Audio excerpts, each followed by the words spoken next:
Today's volatility may be a permanent part of the structure of business. That's one takeaway from Davos and the World Economic Forum.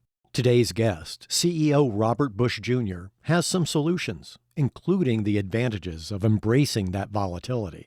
Our new innovative executive solutions service can help too. In volatile times, fractional executives deliver higher performance across key business metrics, time to value, lower risk, and cost savings. Build your competitive advantage with innovative executive solutions. Contact us today for a free 30-minute consultation at www.bit.ly/executive solutions. That's bit.ly/E executive S solutions. Now, on to the episode.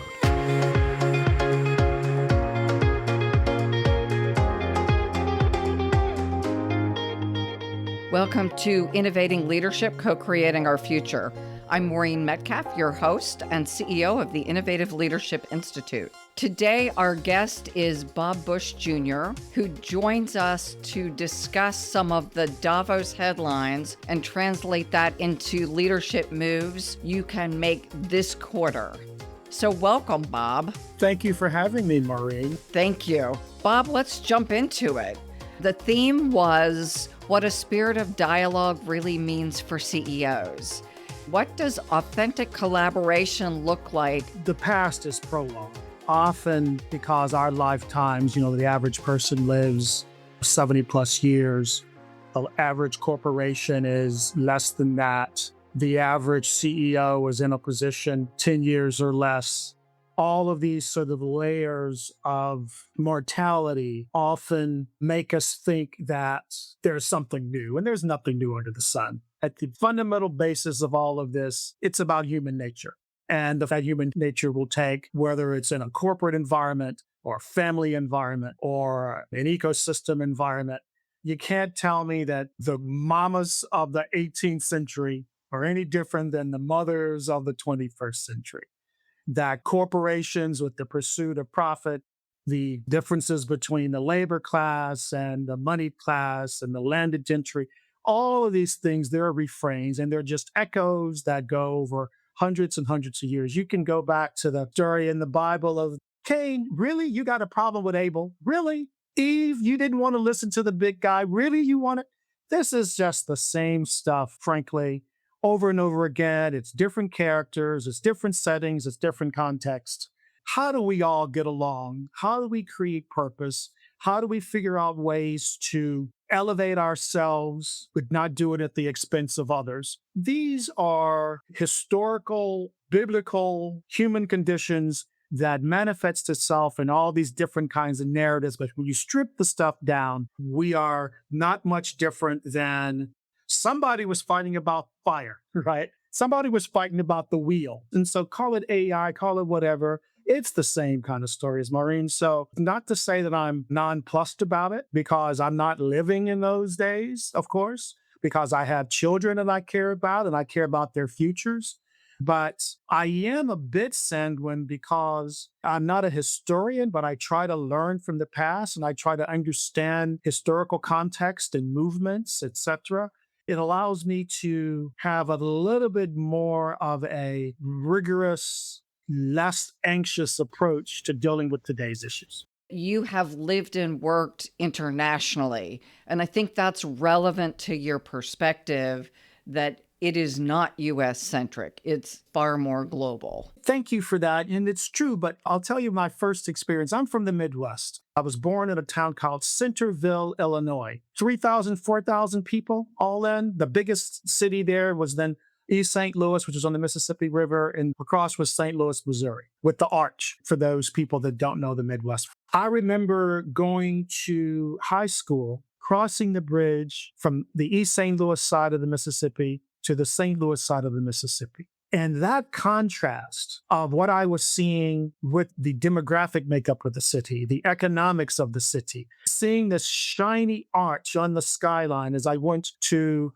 this fabulous boys' school, St. Louis U High, shout out to the Junior Billikens. In the rearview mirror, I'm seeing what I call the tale of two cities. So yes, being able to go from being in the Midwest, from a small town, I backpacked through Africa on a travel scholarship from Johns Hopkins.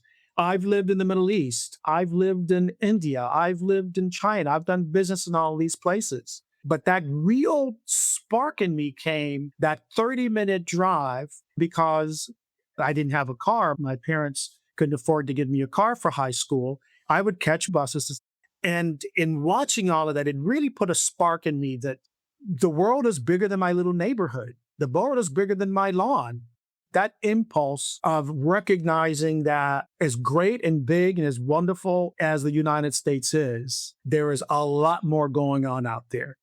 And that perspective has really informed my view on things. At the end of the day, I'm still a Midwestern kid from a small town, but the privilege I've had of really being able to create dialogue and have conversations and work for other governments and work for other businesses that were non-American really has helped me contextualize the world in which we live. In that context, one of the things that I was reading from Davos is cooperation just looks different now. Where we had large blocks post-World War II, there was an order of how things happened. That order is shifting. Many of those large blocks are dissipating, but they're being replaced with agreements, accords. So we're not losing cooperation. It's just different. I would actually say it's more of an equilibration, that there's always movement and jockeying for position and trying to maintain hegemony, right? That's always been happening. But one of the things that these multilateral agreements have often done is if you look at the surface of an ocean where it's quite smooth at the surface, but as you get deeper, it gets darker and there's an undertow. That undertow has been in our relations between Russia and China. That undertow has always been there. And so part of what the diplomacy does and what good frameworks do is to hope it doesn't rise to the surface and bubble up and start capsizing little boats and big boats and all of that.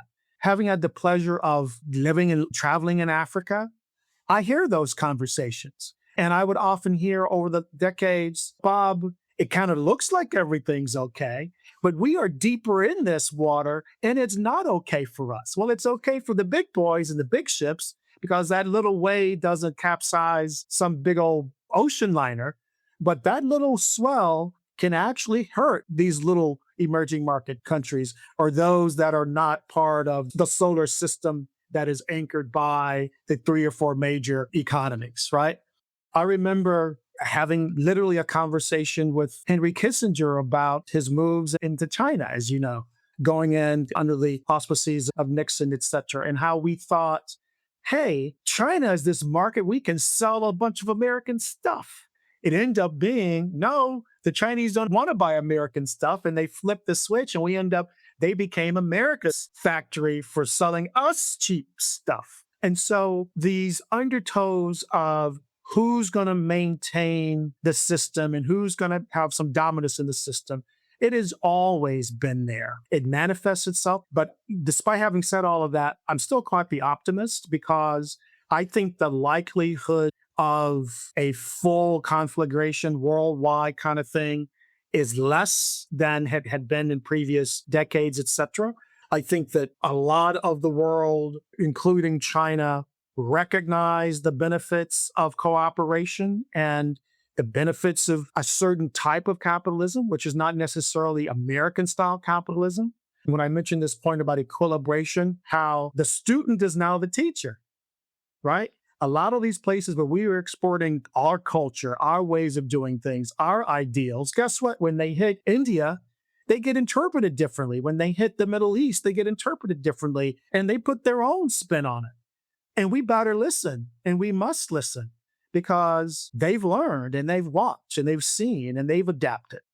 And so this equilibration is a natural order of things where you really do have someone formidable that has been paying attention. And I actually think it's good for the world and actually good for America when there are others that can hold and pull their weight. I appreciate your optimism because it is easy to get pulled into the prevailing news cycle. Absolutely. One of the things the World Economic Forum reports talk about is that volatility is now becoming structural. And for me, the idea that systems give us what they were designed to give us. In a time of volatility, you've seen leaders around the globe function in better times and worse times. What kind of mindsets have you seen that CEOs could take on right now that would help them be most successful? We have to recognize that there's a paradox to volatility. In times of low volatility, and we can just use, for example, the 2008 financial crisis. When volatility is low, we tend to take on more risk. We tend to do more stupid things.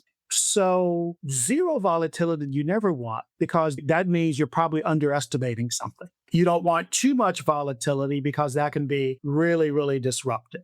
And so the question is really around optimizing and recognizing that some volatility in a certain aspect can be higher, and then certain volatility in a different industry or a different sector or a different element can be higher or lower. The question then becomes to not have so much volatility sort of corrupt or pollute or create a contagion in another area. Because when you're really trying to put in the work, you want a difference of opinion. You want a certain amount of conflict because that's how problems get solved. That's how you come up with sustainable solutions to create some balance. Because if I'm lifting a weight and I put 100 pounds on one side of that bar, and 0 pounds on the other side of that bar, you can't lift it. It's unstable. So volatility can be the market's way of seeking equilibrium and seeking some kind of balance. So to answer your question, trying to give advice to leaders or others, recognize there's some good in it. You need to be wary and aware of risk. You need to be wary and aware of when there's too much asymmetry and too much bias. So the question then becomes, what is healthy volatility, and whether or not you have the filters, the skill set, the mindset to manage it. But what you can't do is get so either seduced because it's low where you think things are safe, because then you're not locking your doors, all right? Or you lock your doors and you got your gun and you got your siren and you got your alarm and everything looks like it's coming at you. And so often is the volatility real, or is it just fear? Is the volatility because of your failure to make a proper assessment, or is the volatility something that it's a real risk and a real concern that you really need to figure out what you're going to do to secure your economy or your industry or your company? I love the idea that over-indexing on either side creates unsuccessful behaviors. One of the things that struck me as useful is the idea that at some points in history, we could plan and manage change. At this point, we're looking at scenarios, we're indexing more foresight plans, and we are significantly indexing on agility over large facilities that are most efficient. But as things ebb and flow, how do I increase my probability of success, which for someone who's a little commitment phobic is kind of a natural. Yeah, no, it's a very good question. And so you've got the seduction that AI is going to be this wonderful forecasting engine. It can do some very good things. And so what's the difference between forecasting and foresight? Foresight is really about preparedness. Forecasting is really about prediction. I can't predict whether or not someone is going to come to my home and steal my stuff. I don't know. I've got insurance for that, right? At a certain level of granularity, I don't care. I just need to know I need to lock my doors. And so the foresight is there's always going to be a shock. There's always going to be something that's going on. I don't know what it's going to be. I don't know what to call it. I can tell you in my own business, 6 months after we started Mutombo Coffee, COVID came out of nowhere. Now I'm trying to create an international supply chain, taking coffees from Africa, from the Congo, because that's where my former partner was from, and we were trying to help farmers there, to now the whole world is shut down. What does that do to a little business like ours, trying to be involved in international trade? It was a challenge, but it wasn't just a challenge for us, it was a challenge for everybody.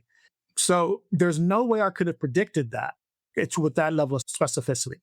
But I knew that starting a business is going to have all kinds of risks. So we want to have a good team. We want to have a little bit of cash. We want to have a resilient mindset. So when COVID came out of the blue, everyone said, you guys are going to shut down. I said, absolutely not. I didn't know what it was going to be. We knew it was going to be something. And then my partner got cancer. So now it wasn't some big issue in the world that everyone's affected by. Now, this is related directly into the business. The person who I started the business with, there is this saying that you should build companies in tough times. And I do think there's something to that, because when we started this business, there were so many things coming at us so quickly. And then you had tariffs, right? Trying to do business in Africa is already tough. Trying to do agriculture with Africa is tough. Then you're dealing with COVID. Then you're dealing with cancer. Then you're dealing with tariffs, right? We're just the little engine that could at the end of the day, because of this very point that I don't have to predict with any level of specificity. I just assume the crap is going to hit the fan. Everybody get ready. We will deal with it. It will be okay. And I think that that's sort of the macro sort of perspective you have to have. You can obviously use the tools that you have. You look at interest rates, you look at exchange rates, you look at costs of shipping and all these other kinds of issues. You need to be smart about things. You need to use the tools, AI included, that can help you make better decisions. But foresight at the root of it is about mindset. Whatever's coming, we will figure out a way to manage it. And then the specific tools for management, obviously, you can bring expertise and other things into it. But for me, foresight is more a mindset than a particular methodology. One, I'm incredibly sorry to hear about your partner. That journey is, for anyone, excruciating. And you've lived through it and tried to keep a business going. Not only tried, but have kept a business going. Thank you. One of the things I hear, we know stuff's going to go wrong. Terrible things will happen. Yeah, I don't want to speak at a platitude where people are like, well, of course that's true. Something a little bit more actionable. What does optionality mean? So in our case, initially, we were just looking to source products from one country. We realized that we were going to have to diversify our sourcing strategy, because our sourcing strategy could be a single point of failure. To anyone else out there, you need to diversify your sourcing. You need to diversify the kinds of clients you have. You don't want to have too much concentration risk. So if you lose one client, it's great to have, let's say, Walmart as your client, but if they're 99% of your business and they decide to pull the plug, or they decide they need you to save 5%, you're done. So diversification, as it is in portfolio, is important. And there are different kinds of diversification. There's actual risk diversification. If you think about your business as a series of risk buckets, you want to make sure that you're placing on high risk but high payoff opportunities. You can't bet the farm on the fact that you're going to win this contract or whatever, but you treat it like an out of the money option. You put a little bit of bet on it. In finance, there's this concept in options called spread betting, right? The spread is the difference between the bid and the ask. That's the spread. And you put a small bet on something that has a very high return, but it's asymmetric, right? If I put $1 on something that might yield me 100 to 1, my loss is $1 because that's all I've bet. But the potential, the expected value is greater than that, and you have the chance of winning 100. But you don't bet all your money on it. You allocate a little bit of money for those with really asymmetric upsides, and you know what your loss is going to be. Then you've got another risk bucket, which is, the bond of your decision making. Maybe we're not going to open up a wholly owned subsidiary at the moment. Maybe we're going to look for a partnership. Maybe we're going to look for a licensing deal as opposed to investing a lot of CapEx at the moment. So these kinds of real option types of decisions, good CEOs and good leadership do anyway. But I think about it in terms of options and optionality in these risk buckets. The worst thing, and even Buffett will tell you that Buffett has something like $300+ billion in cash at the moment, but he's still got a lot more of that he's put to work. Cash is kind of the worst thing that you can be in. But the reason why he says that he has it is because someone's going to be calling with a $100 billion idea, and there's only going to be two guys on the planet that can do it, and he wants to be one of them at value. And so if you think about your decisions as sort of these risk buckets where there's asymmetric payoffs, that's one thing that you can do. And often diversifying your bets can do that. I think the other thing you can do practically is you have to ask yourself, what is your edge? There's the difference in thinking about betting like a roulette wheel or something where you're putting these different bets based off of probability, and what your true edge is. Do we have an advantage in this space? Do we have an idea? Do we have a relationship that will give us an insight that the market has not figured out yet? At some point, the market has to figure it out because that's how you realize the value. But if you're always making the bet that everyone else is making, you're not going to look that different than the other guy. If your posture is to survive and to stay in the middle of the pack, there's nothing wrong with that. If you're a baby elephant and the jackals are coming, you're better get in the middle of big mama elephants because the jackals will eat you. So there's nothing wrong with sort of drafting and looking for the safety and security of those that are bigger around that. You can survive. You don't typically excel. But maybe that's your posture, and that's okay. We just need to survive this because the jackals are circling. So you've got to have what you think the posture of the business is. But again, just make sure that your assessment is based off of data, based off of real risk assessment, not based off of your own fear or non-logical or your own personality, because that's the kind of thing that ultimately is going to catch you up. Which is why often you see CEOs not lasting as long, because if I can get 10 to 12% in the market, why would I want to make an investment in this private equity guy or in this business? Let me just buy the index.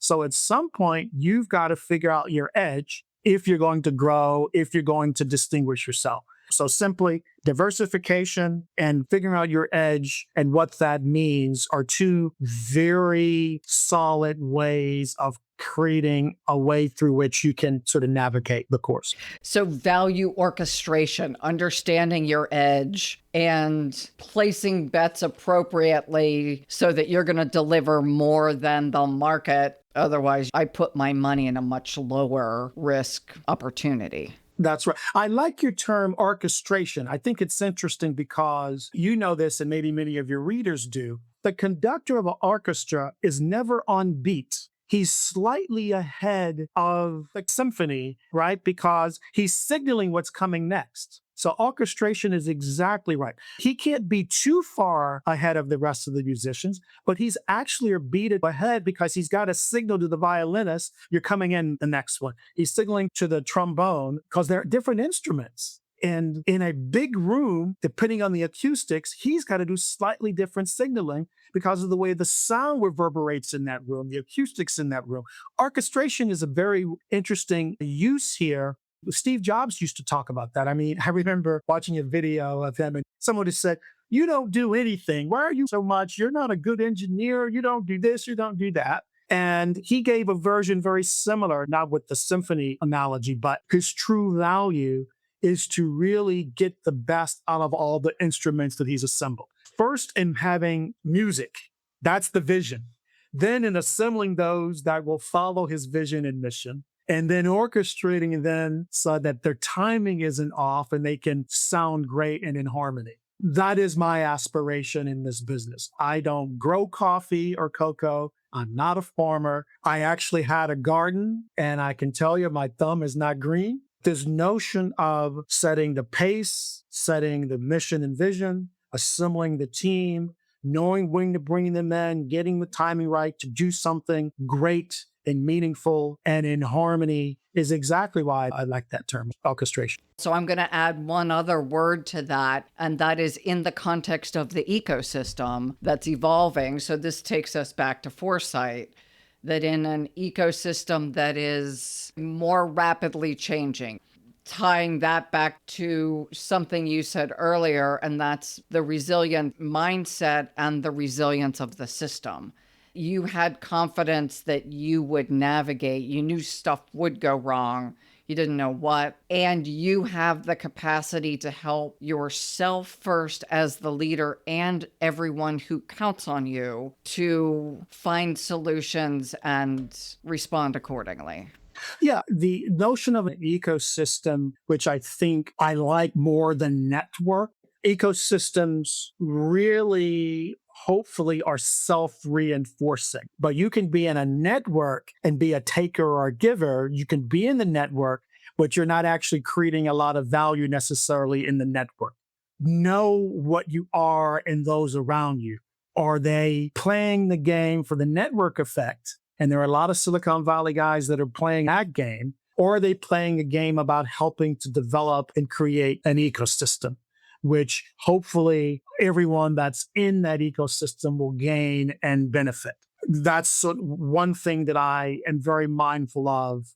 And it's okay, right? Is this a transaction or is this a relationship?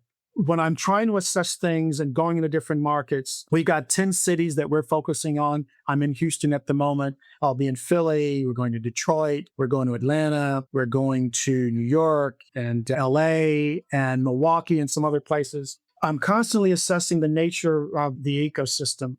And what I do and my team helps me do is an opportunity assessment and a risk assessment. What I mean by that is there are systemic risks, there are structural risks, there are structural elements to that ecosystem, there are systematic, and then there are unsystematic.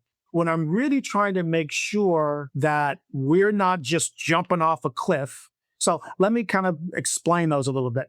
The systemic risk is the risk that was the Lehman, where it created a cascade. It was a threat that affected all the banks. That's systemic. It's in the system. The contagion sort of runs through everything. There are only a few players and issues where that will likely happen, where the whole thing burns. Very, very rare, but it is not impossible, as we've seen. You've got the unsystematic, which is my team, the management of my team. It is a regulatory challenge. It's a legal challenge, something industry specific. How does this technology affect my business or my client, et cetera? There's a little bit more control that we have over those things. I can't control what the other guy does in this industry that I'm in, but I can certainly mitigate, maybe not control, but certainly mitigate some of that, right? When we are going into a market, we are literally going and talking to the mayor's office. We're going to talk to the different coffee shops, the cafes. Why the mayor's office? Because I want to understand what they think about supporting small businesses. I want to understand, as I've said to many mayors over the last year, I can tell the quality of your neighborhood or community by the quality of whether or not there is a local coffee shop that local neighbors are comfortable going to. If you don't have in that neighborhood a local barber where the guys can get their haircut, or a local salon where the women want to go, a good supermarket, a good coffee shop, everyone knows, yes, how far is the hospital away? How far is the school away? But these little things where the businesses want to go and hang out and have a coffee and contributing into the community, if you don't have those little businesses, which is the knitting of that community, that's why I want to go talk to the small business development and talk to the mayor's office about how are they doing that? Is that really there or not? And the litmus test is take me to your best coffee shop in this neighborhood. Then we want to go talk to the universities. And we do this. And it's like, what the heck is Bob doing? What does that actually have to do with just trying to move some beans from Africa into a coffee shop or to a corporation? Because I'm assessing that ecosystem. Because of all the cities and all the places that we're going to invest and spend time, I want to know if that ecosystem is going to ultimately support our vision and mission. We like to say our coffee's great, but it's the conversation between the sips. I want to know the kinds of conversations that are being had if you're having our coffee or if you're having a stroopwafel, and who's in those conversations. Then I'll know whether or not we want to be part of that community, because I'm trying to be a part of a community as an ecosystem, not as a network, because I want to figure out how I can create value and contribute. So I hope that gives you a perspective on ecosystem that we bring to it. As I'm listening to you, it strikes me that trust is the currency. May I be a little bit contrarian? Go ahead. Your listeners, can you handle this? I don't know. I'm going to give you what I'm thinking off the top. I really hope that trust is not the new currency, because every currency in the history of humanity has been debased. You give me a currency that has not been debased, and I'll tell you it wasn't a currency. The Romans started putting more copper in their silver coins. The Americans started printing more, the money supply, the printing press. If it's a currency, God help us, because they're going to do the same thing with trust. And you can see it because, in fact, people do treat it like a currency. They debase the heck out of trust. I hope it's not that, because I see too much using that as the metaphor, how people then try to manipulate trust in the same way that they can manipulate the money supply, for God's sake. Now, what do we really want it to be? We recognize its value. We recognize, what does trust give us? Trust gives us speed.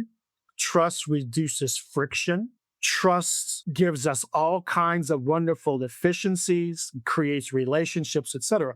Because I recognize and appreciate trust, I just want us to analogize with something that is not a currency, because we haven't done very good at managing our currency. So what would you call it? Great question. That's why I hesitated with regards to sort of going out on this limb a little bit, because it's convenient. If you think of trust as merely a medium of exchange, therein is the problem. I want to trust you not because there's an exchange imminent, and I am an unabashed capitalist. I understand transactions and I understand currency and all of those kinds of things. But if we can make it so that trust is about human connection more than it is about transaction, then we're keeping the heart of what the trust is. If you make the trust about the currency, shucks, just go into Bitcoin. It is, again, why do I want to trust you? If trust is a new currency, then I let you in my home because of Airbnb. I don't let you in my home because I like talking to you. I don't let you in my home because I like breaking bread with you. Airbnb created a system where it was able to operationalize trust so people would feel comfortable inviting strangers into their home. Uber and Lyft have used trust as a currency so that people will feel comfortable driving strangers in their car. There's a tremendous amount of value in thinking about trust as currency, but I'm suggesting that we don't think about trust as merely or only currency, because then you're missing the thing that is truly the essence of what trust is about, which is for human connection, not human transaction. That gets it. For an ecosystem to be truly generative, trust, I will assert, must exist. Yes, the data is clear. The World Economic Forum, one of the reports of the World Economic Forum stated that when trust goes up 10%, GDP goes up by 0.5%. You can measure the impact of efficiency and growth and all those things. Wonderful. Values should not be conflated with valuation. What do I mean? If you want to value my company, you can look at cash flow, earnings, all these things. We're in a growth phase, so no profits, is all being reinvested and continue to grow. But if you make your proposition all about the valuation of the company, we're a faith-based company. We're a values-driven company. We're a social enterprise, right?